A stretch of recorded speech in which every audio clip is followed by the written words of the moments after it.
Okay, this is Andy Lockwood, and this presentation is called the Uncommon Common App. If you are not as cool as I am, you may not recognize the guy on the right, rapper Common, also an actor in what's that? What's that TV show on AMC called? Hell on Wheels. He had nothing to do with this presentation. I did. I'm sort of the cartoon on the left, and we have about 72, I think 74 people registered for this call. I see a lot of people coming on. If you have any questions, I'm not sure I can do the chat and go through this presentation. Just email them to me, and I will give you my email address a little bit later. Here's what we're covering today: the overview of today's admission scene, why it's changed, what to do about it. Those are all the important things I want to get across here. But more importantly, this is not a sales pitch by any means. It is a standalone presentation, meaning that you're going to hopefully get value out of this.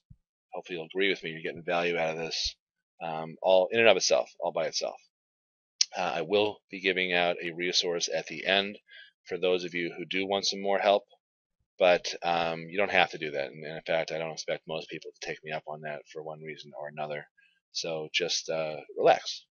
Now, you may be wondering, why should you pay attention to me? Who the hell is Andy? Why should you pay attention to me?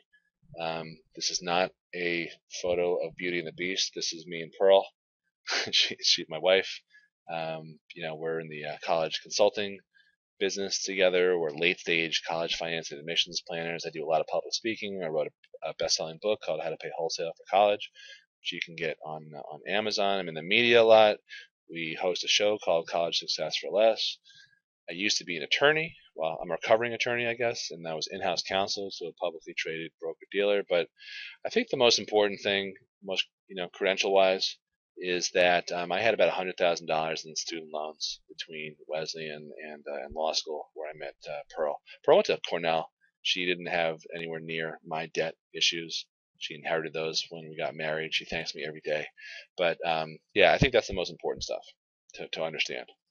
Okay, so the lay of the land. It's harder than ever to get into college. The elite college numbers are dropping every year. I seem to say this, and I don't see anything stopping this trend. You may be wondering why. Why is it so hard to get in? It's not because there's more kids graduating. It's actually fewer kids. It's because of the Common Application. Common Application, for those of you who don't know, lets you, with a click of a button, apply to, 25 schools if you want. It used to be that about maybe 5 years ago, about 250 colleges took the Common Application. Now it's 500. So it's harder than ever for schools now to understand what their metrics are if they let someone in, whether they have a good shot at landing that kid.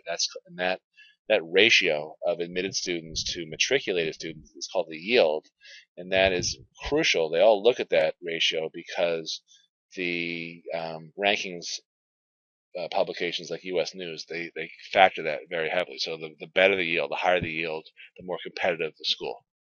Now, marketing is another reason why it's so hard to get in, because these schools are they're businesses, and they are just pounding kids with all sorts of marketing. And if you don't believe me, just sign up for the PSAT or the SAT, and you'll find that within a few weeks, the College Board will have sold your name to a bunch of colleges, and you'll start getting email and brochure and letter, day after day, week after week, month after month. Here's the inconvenient truth, though. Colleges reserve a large percentage, a majority of slots for non-academic reasons. You may remember this guy, Quasi Enan. He got into all 8 Ivy League schools that he applied to. Still not sure why he applied to all 8. He's not a client of mine, by the way. But his credentials were sort of questionable, and I'll tell you a little bit about that. The most important statistic to understand is that 2/3 of slots at competitive schools are reserved for non-academic reasons. So I'm talking about legacies and international students and underrepresented minorities like Quasi, development cases, which is not a reference to kids who have learning issues that need to be developed. It refers to wealthy families who are likely to develop into donors if the admissions deans suck up to them. And also 2/3 is also allocated for people like athletes and musicians and all that. So that guy Quasi Enan, he was a good student, but he wasn't number one in his class. I think he was 11. He didn't go to a great high school. He went to an average high school. He had very good SAT scores, but he didn't have great SAT scores. And his parents were from a different country, and he was a musician and all that. So he had a lot of this other stuff. These non-academic credentials would help him get in to all of these schools. And then when I talk about this with, even some clients, I hear this all the time. Well, it's not fair. They whine. And I'll say, well, yeah, what's your point? Colleges, it's up to colleges to say what's fair. They can decide whatever criteria that they deem is important. It's not your decision what's fair. It's their decision. It's not all about academic credentials. And honestly, this is, I'm not speaking for any admissions officer, but I think I would much rather hang out with a guy like Quasi Enan, who's got a very interesting life story, or his parents do, at 2 a.m. in a dorm, than some, snooty kid from some neighborhood where, his parents are doctors and lawyers and whatever, and he's had, no adversity and, led a very privileged life, and he got into college because daddy bought him in, or because, he took the SATs 6 times and spent $10,000 with tutors and all that type of stuff. So, I think that in effect, admissions officers make that type of value judgment too. I'm not saying it's right or it's wrong, but it's just reality. So this presentation is all about the truth. It's not supposed to be fair. Now, I understand why kids and parents get hung up on this, because they plug in their grades and scores and stuff in Naviance.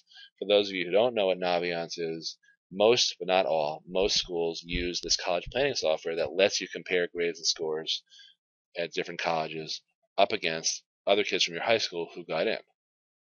And that's why they think that they're sort of indoctrinated or almost hypnotized into thinking that it's about grades and scores.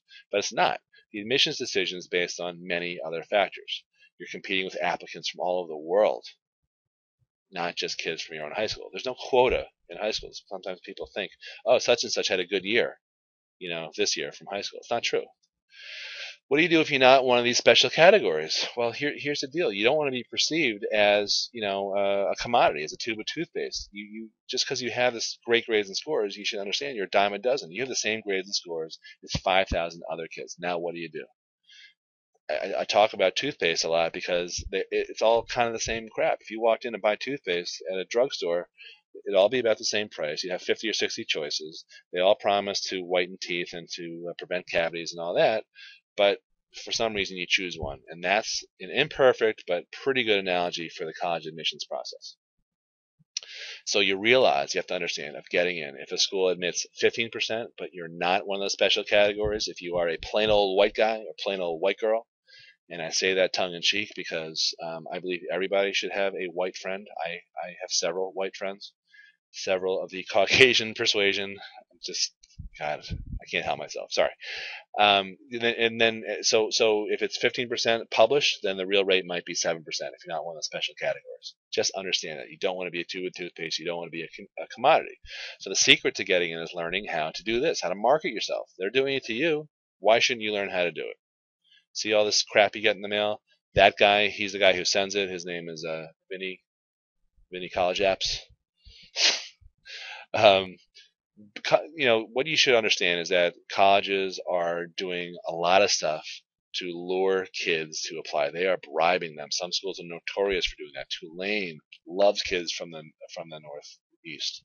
Not all the schools on this list are necessarily equal when it comes to that type of behavior, but the national average discount rate at private schools is 45%. That comes from a survey of the National Association of Collegiate Business Officers, and that number, I think last year was 43%, and the year before it was lower. It keeps ticking up.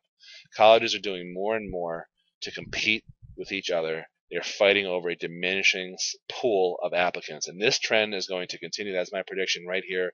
There's going to be more and more of this aggressive discounting. So be prepared. The other statistic is that at any given college, roughly one quarter, 25%, pay full boat. They subsidize the other 75%. Hello, which group would you rather be in, 25 or 75? Why is the world so topsy-turvy? Why are Joe colleges, and when I say that tongue in cheek, but why were Joe colleges back when we were applying, why are they now impossible to get into? Why is that? Why is Northeastern now, you can only get in if you have an A average and 2,000 in your SATs? Why is University of Miami, which formerly you could get into if you had a C average, rich parents, and a cocaine habit, why is that so hard to get into now? And again, it's all about the market. So now that you understand that, now you understand how to turn the tables on them, how to make them chase. Get it? Chevy Chase? Fletch? Okay. Make them chase 6'5" with the afro. Or I forget the line. Make them chase you, not the other way around. So here's one way. Let's look at the common application essay, because a lot of 2015 kids are hung up on this. Let's talk about the big picture. What is the purpose of the essay? Let's talk about the supplemental essays also. So there's a main essay that is usually on the common application. I'm going to run through some of the prompts. And then there are supplemental essays that many, not all, but many colleges ask. Let's talk about some of those secrets, how to answer them, what answers to avoid. And who's reading your essay? What's their life look like? And the deadliest mistake that you can make on your essay. So the purpose of the essay and the deadliest mistake go hand in hand, because the purpose of the essay is really to be interesting, to cut through the clutter, like this headline. This is from the New York Post. I have a book as a collection of the greatest headlines. This is, God, I love this headline. But the reason that the most highly paid copywriters in America work for the tabloids is because they are paid to get your attention. That's what your essay needs to do. So we're bombarded by thousands of messages every day. Advertising, emails, texts, TV, internet, signs that you drive by, newspaper stuff, you name it. The tabloid writer's task is to get you to stop dead in your tracks at the supermarket and be like, oh, Brad and Angelina, new developments. I gotta know. So your essay, your essay needs to do that also. That's so the purpose of the essay. That's not what admissions officers will tell you. Admissions officers will tell you, we want to know something about you that is different than what else, the other stuff we know in your application. And that is true. I'm not totally discounting that. But first and foremost, you've got to grab their attention. So the deadliest mistake that you can commit in writing an essay is being boring. Do not be boring. So that is those are the two big points I want to make right here. In terms of the supplemental essays, we don't really have time to go through those, but let me just address one of them. One supplemental essay that a lot of colleges ask is words to the effect of, why do you want to apply here? And here's the way not to answer that. I always wanted to attend Boston College because I love Boston. It is a great place to go to school in, and it's got so much to offer in culture and drama. And even though the Red Sox suck, which I can say, by the way, because I grew up in New England, I still want to go there. But this is why that's a bad essay. There are about 80 colleges within a 15, 20-mile radius of Boston. So you're not really answering the question. How do you answer that question? You've got to look at the school's website, spend 15, 20 minutes, not much more, and dig into what the school says about itself, what the school's marketing says, what makes the school different. And now you can drill down, maybe even look at the courses, maybe look at the professors, maybe look at some of their background, some of the events that have gone on at that school. Whatever it is that they think is important enough to put in their marketing materials, that should be the raw material for you to not just manufacture out of thin air. Hopefully you really feel like this is attractive to you. But my point is, this is a chance for you to show off a little bit and show that you've done your research. Again, colleges don't have a good feel, thanks to the common application, about whether or not you're going to attend if they let you in. So the more you research, the more you show off that you've done your work, the better your chances. And frankly, I think that is why Wake Forest, for example, last year had 5 supplemental essay questions in addition to the common application essay, because they want to put kids through the ringer. They want to really know that they're committed before they send in an application. So those are some tips right there. Here's a couple resources, and I hope you find this valuable. I can't tell because I can't see the chat, but are you finding this valuable? Just let me know. So here's a great resource, and this is a little esoteric sounding, but just bear with me. The best essay tells a story, and we have learned by stories since we were in caves, and I'm assuming even before that. I wasn't around. And what this book, was written by Joseph Campbell, who has passed away, but he was a really brilliant guy. He used to be, I think there's this great series with Bill Moyers on PBS that was, that was about stories. And this book, The Hero with a Thousand Faces, distills the commonality of stories into archetypes across all sorts of cultures, Greek and Roman and Nordic and Indian and Mayan and, you name it, that trace these, heroes' journeys and overcoming obstacles and rooting for the underdog and all those types of things. That's what your essay should do, because the missions people are human beings also. They're very human, and they respond to the same stuff that we responded to for thousands of years. So that's one resource. I don't expect a lot of you, probably most of you, will just blow that off, but I hope you don't. I think it's a great book, and it really will help you understand, how we respond.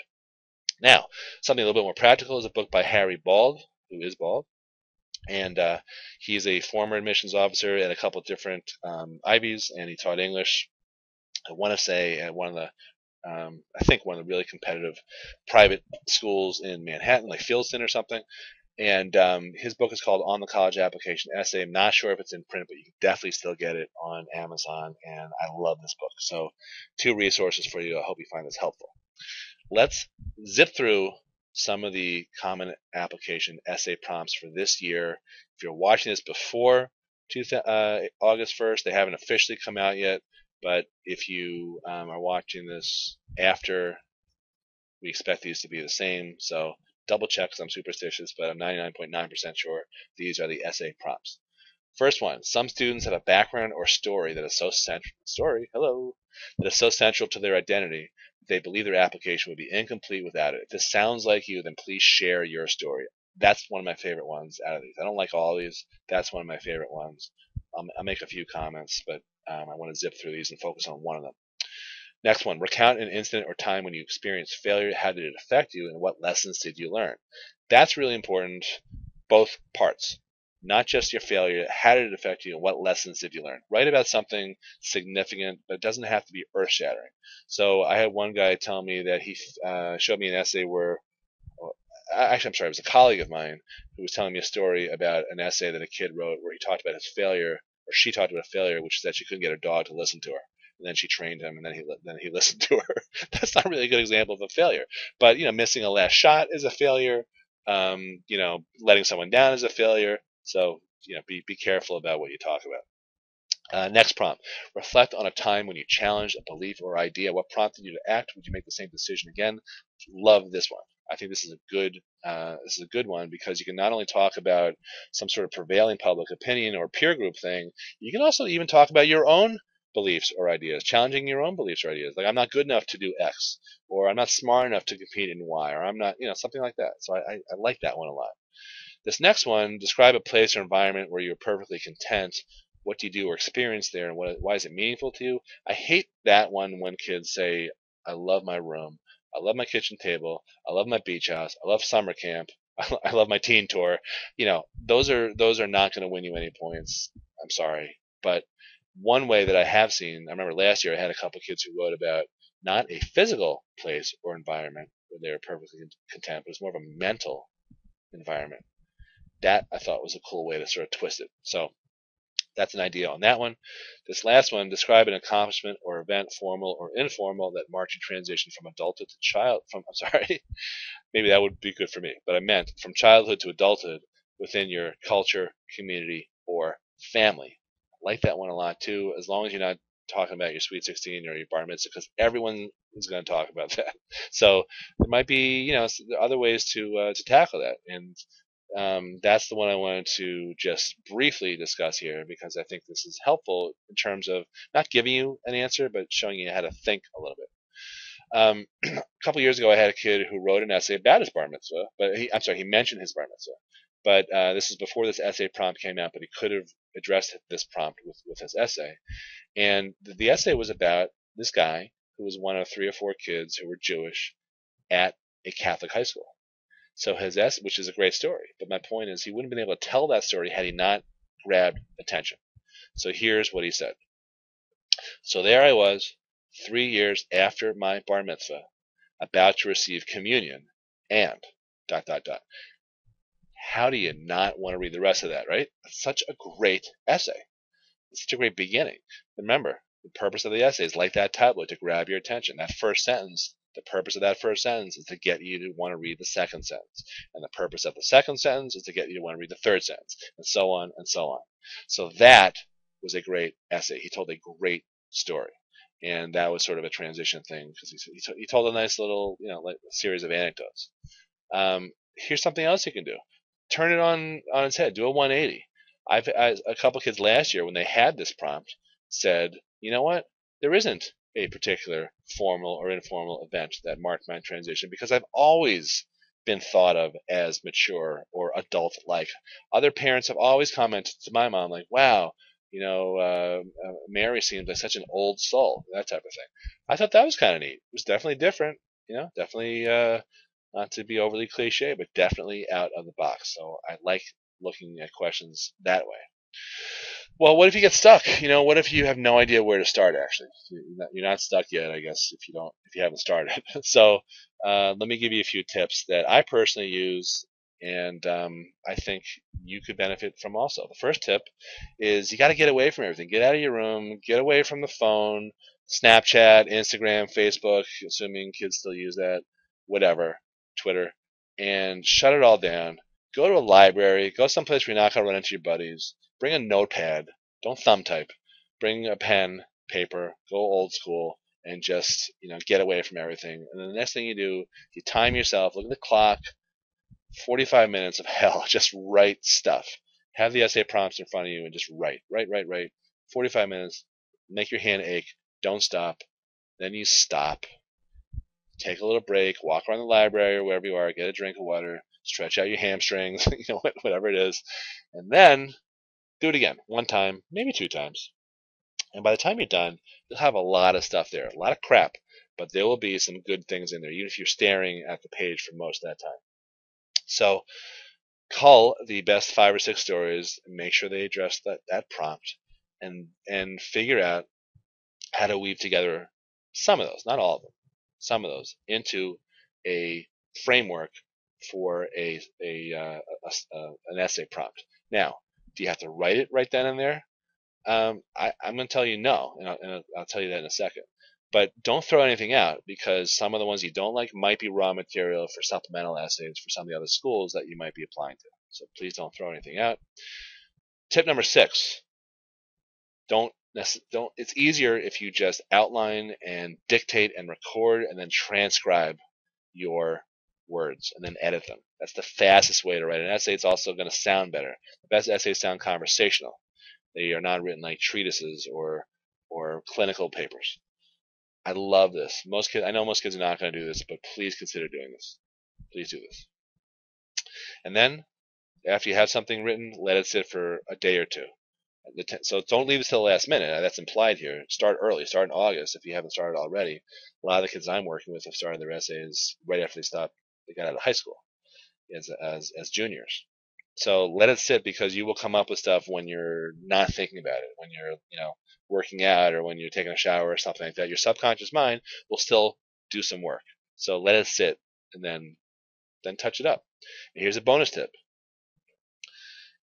Yeah, definitely, if you feel comfortable, let a parent read it. Let someone you trust, like an English teacher, read it. But be mindful that you will lose, and this is cliche, you will lose your voice. It will not sound like you if too many people edit it. And you also have to make a value judgment in terms of who is qualified to edit your essay. An English teacher might be a great writer, and you might love your English teacher because you get an A if you write an English paper that's got an introduction, a body, and a conclusion, and it's very left-brained, and it's very, grammatically correct, and all that type of stuff. Now, that could be the world's worst essay because I started to mention this before. The life of the admissions officer is that they are sitting there with 500 applications to review in like a 2-week period, and they've got to go through them, for hours. And if they read another essay that's very plain Jane, vanilla, and talks about the myriad and the plethora of leadership, experiences and that type of stuff, it's not going to do you any good. It's just going to get tossed out or just tossed aside. It's not going to help your cause. So the English teacher is not necessarily a marketing-minded person. Your essay, to me at least, You may not agree, but to me, it's a marketing piece. It's a selling document.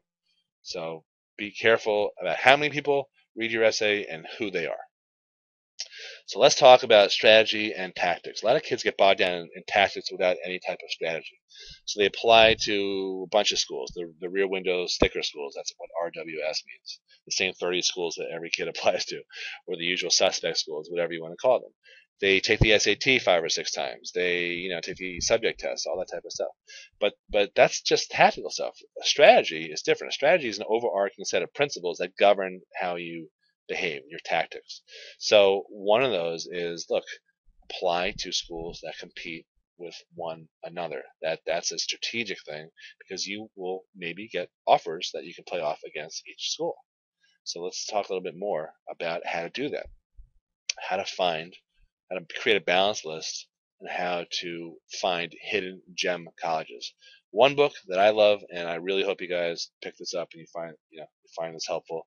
Lauren Pope, former education editor in Washington, I think the Washington Post, Colleges That Change Lives. He's a very anti Ivy League bias, really questions their value, points out that at any given time, 25% of Harvard grads are unemployed. Very eye-opening book. Another one is written by this guy named Marty Nemko, who's unlike Lauren Pope, he's still alive. He's out in San Francisco. I talked to him a couple of weeks ago. He hosts a radio show on NPR for like 26 years. He's a career expert, and he wrote the All-in-One College Guide. I'm not sure if that's in print, but I have a copy. I think you can get it on Amazon. Also, a great eye-opening type book. Very easy to read, very quick, and I wish I had written it actually. Um, but great books that question the value of overpaying for college and paying up for elite schools. Here's another strategy. Apply to colleges where you'll be in the top 25% of incoming, not income, typo, incoming freshmen. So what that means is that you're more likely to get money if you're sort of near the top, if you're desirable. Now, some kids will be like, well, I didn't work this hard to go to that type of school. And maybe a parent thinks that too. But look, it's very hard to find a correlation between going to an elite school and how successful you're going to be afterward. There's a very famous, um, oft-quoted study done by Princeton that tracked kids who got into an elite school but ended up instead attending their state university. And when they tracked the income, of each of the kids who opted for the state school and the kids who went to the elite school, they found really no variance. So in other words, the kids were equally successful when measured by income, and it was really more about what they had inside of them and less about where they went to school. There's a lot of thought like that. Do I buy into it 100%? No, of course there are exceptions, but just it's very hard to justify spending $65,000 a year for an Ivy or a Duke or something like that when you can go to a grade school for maybe 60% of that price or 50% of that price at one of these lesser, quote unquote, lesser schools. On top of that, the rankings are kind of nutty. You can, they factor in a lot of things, but nowhere will you find quality of education as one of those factors.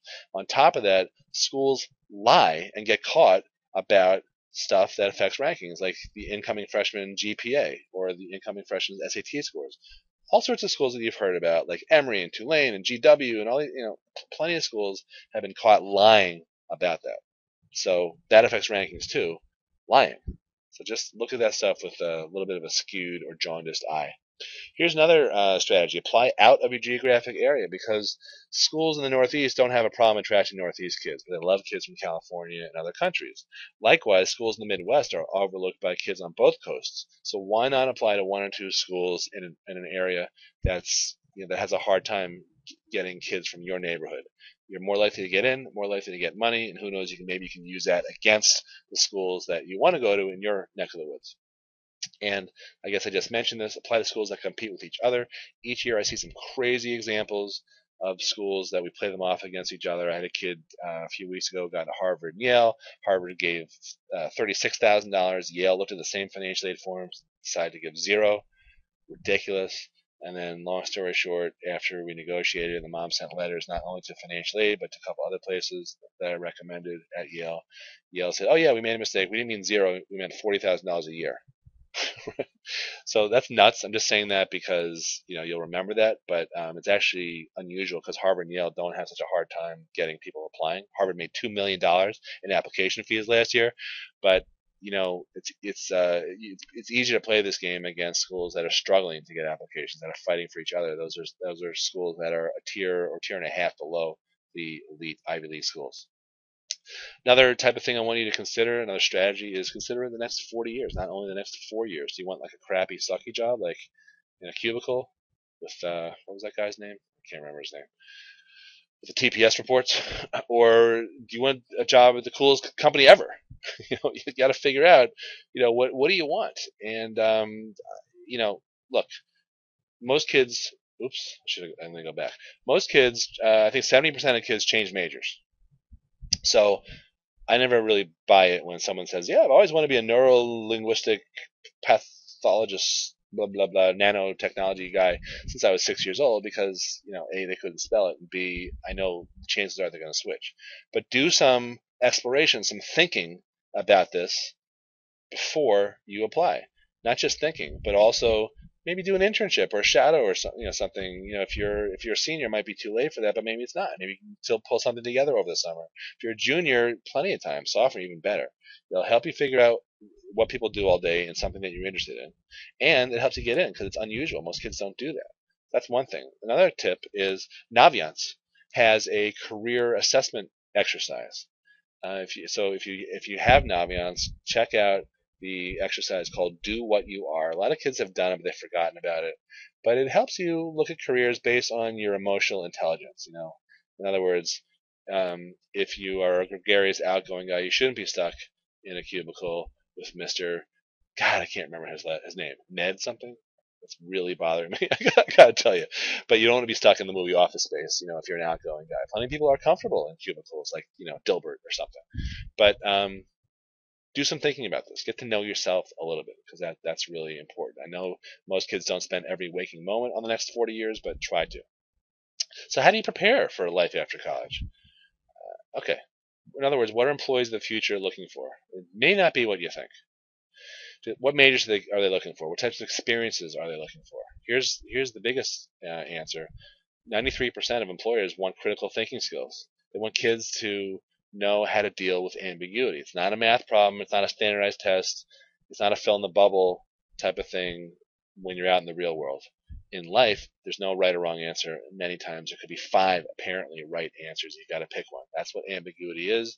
If you've just stayed, colored within the lines, had tutors your whole life, had your parents write stuff for you and help you with homework and all that, you may not be that attractive to an employer of the future. That's why Google asks all those nutty questions. Like I just saw that movie, The Internship, the other night with Vince Vaughn and Owen Wilson, when they asked the question like, okay, you're shrunk down to the size of a nickel in a blender and you have to get out or something. And apparently that's a real question.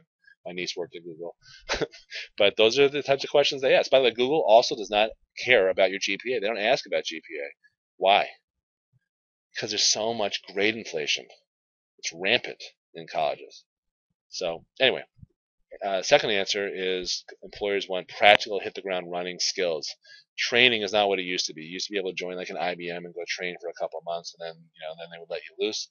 Now there's so much more pressure in today's economy to produce right away. So intern, learn how to promote, learn how to market, learn how to network, learn how to schmooze. Whatever office skills you have to pick up, learn those. You got to have both. Best of both worlds. Brief note on the dirty little secret about higher education. There's something called the Collegiate Learning Assessment Test. You'll never hear about it because the 500 colleges that administer this keep it to themselves. Why? Results are awful. 45% of people who have this tested, their critical thinking skills tested, show zero improvement after 2 years. Zero. And only 36% after 4 years. That's nuts. That's why you don't hear about it. I mentioned this before. Employers, when they're polled, and I've seen them dorky enough to read these things, say the most important skill is critical thinking. So how do you develop your critical thinking skills? Well, here's how you don't do it. Don't major in sociology, education, or, drumroll, the most popular major in America, business. That's one of the worst performing majors on the CLAT, believe it or not. Believe me, hear me now, believe me later. Okay? Best majors are the hard sciences like engineering and bio and chem and stuff like that, and English, philosophy, history, all these things that teach you how to ask questions. You may think like those are really foo-foo. Why the hell? Who the hell is going to do well in history? Who's going to get a job as a history major? Well, you know what? What about a Wall? Let me ask you this: 2008. Let's say there were two Wall Street traders, and one was a business major and one was a history major. Who do you think was more likely to see historical patterns and anticipate what was happening in the markets? A history guy or someone who filled in, bubble tests as a business major for 4 years? That I think that's the thought behind the critical thinking. Doctors, who are trained to ask the right questions, to maybe be concerned with things that aren't there as opposed to spotting things that are there on a chart, asking the right questions instead of just going along and agreeing with everyone else. So, critical thinking is this is really a commercial for our liberal arts school, by the way. In case I just sort of realized that myself, but in case you didn't pick up on that. So the best of both worlds is attend one of these schools that teaches you how to think, how to ask the right questions, and to pick up marketable job skills via internships along the way. So having a strong career center at a college is very, very important. So let me give you some advice here. Just to summarize here, think beyond the rear window sticker schools for school selection. Understand what a best fit school really means. It's not just like the school colors are cool or they have great teams, they make the NCAAs every year in basketball, whatever. It means that, okay, I am not comfortable in small classes. I would rather be in a 400-person lecture taught by a graduate assistant from Ukraine who I can't understand. Some people like that, but some people would rather be in the smaller classes and have relations with the professors and maybe get a leg up on job opportunities or fellowships or grad schools, stuff like that. But understand your learning style, and you know that'll help. Focus not just on the next 4, but the next 40 years. Do some exploration of careers. Make sure you apply to some schools that compete with each other. Think about generosity. Some schools have much more to give than others. There's all sorts of places to research this. I have something that I'm going to show you, but check out College Board. They have a whole site on paying for college, which is reasonably accurate. There's also something called the Common Data Set. Common, like the rapper, Common Data Set. You didn't have anything to do with that either, or the Common Application, or this presentation. But if you were to Google, if you're interested in going to Syracuse and you Google Syracuse Common Data Set, you'll get a lot of information about their generosity, how much they give on average, that type of stuff. But here's the bottom line. If you're applying to school, they're in business. You are also in business. You're in business for yourself. You have to learn that. You have to learn how to tell your story by the essay and your resume and all that other stuff. You have to learn how to shamelessly promote yourself. You've got to market yourself. You've got to look your best. You've got to sell yourself. You got to think like Don Draper. It's almost like you have to hire Don Draper to market you and your business. And this multiplies your chances of getting in. And there's some other things you should do also besides the essay and writing a resume that pops, which I'll make a comment on in a little bit. But what about identifying overlooked majors that might help you get in? That's a fair question to ask admissions officers. Hey, what are the underserved majors? Not so long ago, Carnegie Mellon, which is known as a tech school, it used to be Carnegie Tech, they wanted to build out their arts offerings. They wanted to become known for art because they got a big donation from, I think it was a prominent alum who had earmarked a whole bunch of money for the arts, for performing artists, and said, look, I'm going to give you a whole lot other money, but first you've got to fill these slots. So Carnegie Mellon became, a very active recruiter of kids who were involved with singing and other performing arts. But you wouldn't have known this had you not done the research. And now it's much easier with the internet. That's an example of a black hat tactic to multiply your chances of admission. And I guess the other thing you really need to understand, and this is consistent with everything I've said, is that when you're applying to college, what you're really doing is you're answering a question. Even if you don't know it, this is the question you're answering. Why should we take you? You, of all people, compared to all these other kids who have the same grades and scores. How should we take you? And that to me, again, I keep saying it, I know, marketing. So let me tell you a little bit about how I can help. I put something together. I'll tell you where to check this out after I tell you what it is. Number one, how to pick the right colleges that multiply your chances of getting grants and scholarships. How to find the overlooked gem colleges that are overlooked by 99% of students, guidance counselors, and your peers beyond the rear window sticker. How to choose colleges strategically so you can play them off against each other and maximize merit scholarships and need-based grants. How to uncover hidden sources of endowment scholarship funds that go unawarded each year. Why not go to you? The essay, how to write an essay so compelling that admissions officers will practically crawl naked over broken glass to admit your student. Number one, I said that with a straight face, patting myself on the back.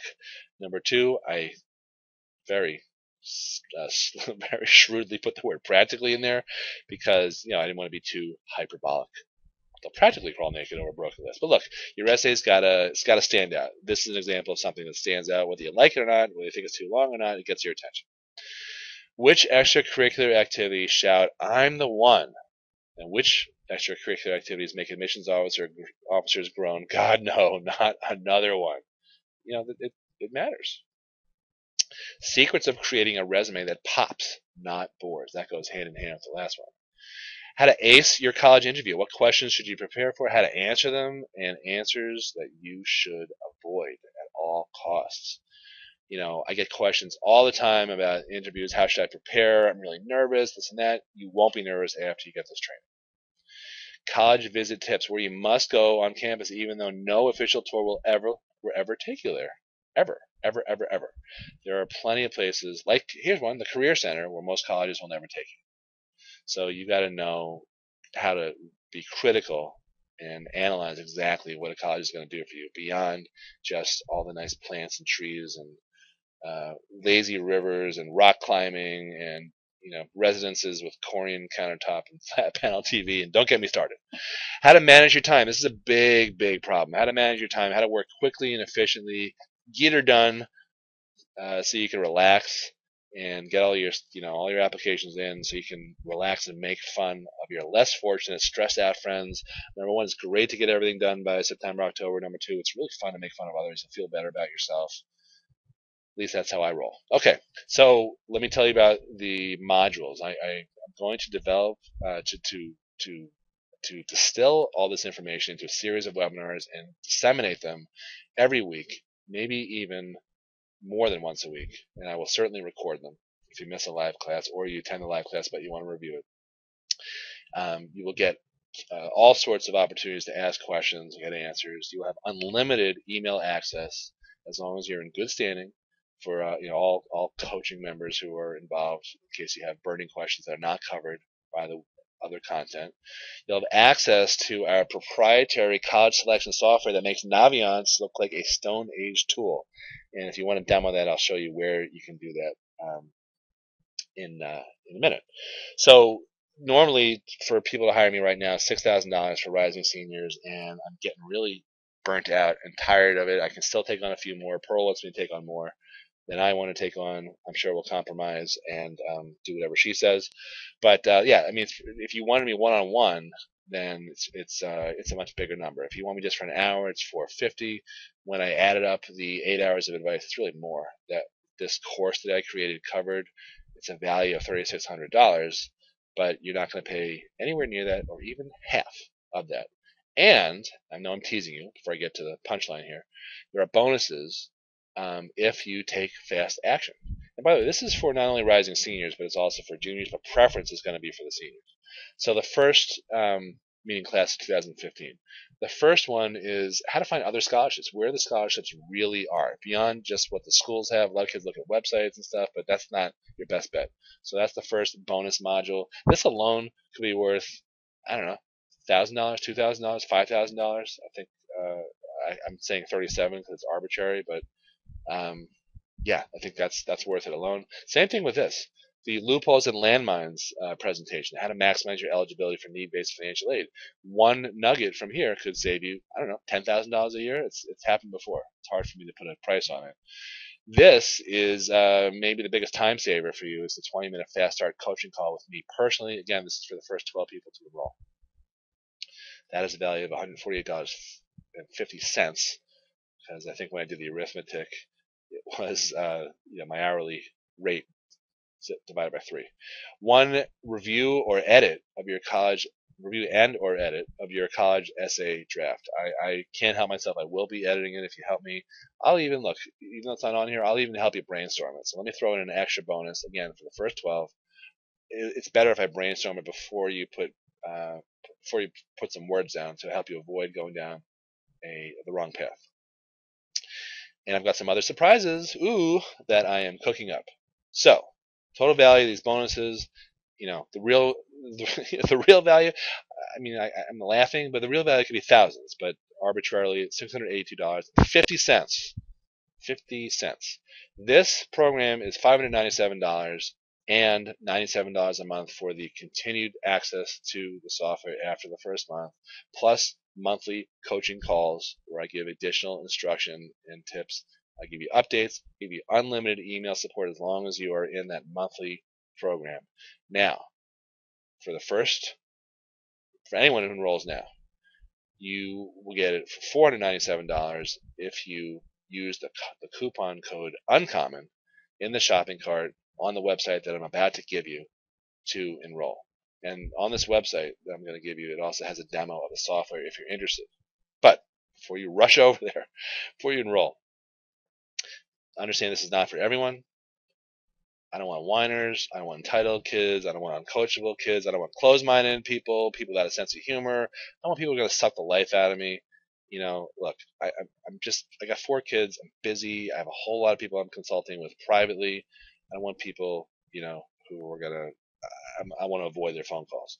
I don't want any unreasonable moms or dads. You know who you are. If you are one of those types, people describe you as humorless or unreasonable or pain in the ass. You know who you are. Please just don't participate in this. But if you're not this, but you're not likely to take advice, then I also think you should pass because this is really only for people who are going to take the advice. My advice is useless if you don't take it, but if you take it, it's worth thousands. And I can say that just based on my results. I've got all these nice client comments. My friends got nothing financially, but then we started getting all sorts of money from Ithaca, Syracuse, and Boston University. My friend said, I don't understand how you got so much. I got nothing. So on and so forth. Thank you, Andy. This is from Stephanie Salzbank in Port Washington. Here's a quote from Karen Green, who lives in Glenhead near me. At first I thought I was just getting financial aid advice, but Andy helped us with a lot more than that. Applying to college is a long, tedious journey. Andy helped us navigate through it. Talked about camps my daughter should attend, the DVD, writing, internships, so many other little details, so on and so forth. This is a great one. From the moment I walked into your door for the first time, I felt an enormous weight had been lifted off me. Thank you for all that you've done. Beth Freeman, Scottsdale, Arizona. This is great for people who are out of the area. I'll just skip this one. You get the point. Sorry. We've had clients into all types of colleges, from the super elites.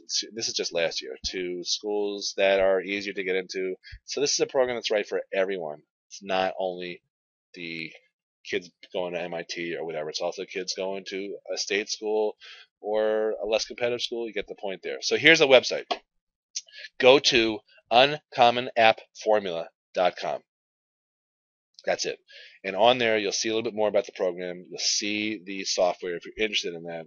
And if you're one of the first 12, you will get a bonus. The bonuses that I described and the ones that I teased you on. So that's really it.